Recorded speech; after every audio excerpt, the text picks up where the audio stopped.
Hi friends, welcome to Ftopreview.com. In this video, we're learning how to turn on quick tap or back tap to take screenshot.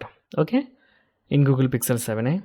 So simply swipe up the screen, then go to Settings application, then go to System from the bottom of the page. Okay, open System and go to Gestures. You can see option of Gestures, and the first option, quick tap to start actions. Click on that. Currently, it is turned off. Simply turn on that feature by clicking that menu, and it will be automatically start with take a screenshot. So we are successfully turn on take screenshot option here. So that's guys, in this way you can simply turn on quick tap or back tap to take screenshot option in Google Pixel 7a. So that's guys, very simple tutorial. And if you need any kind of Android or iPhone tutorial, just comment below. I will post my replays as video so you can easily watch and understand it.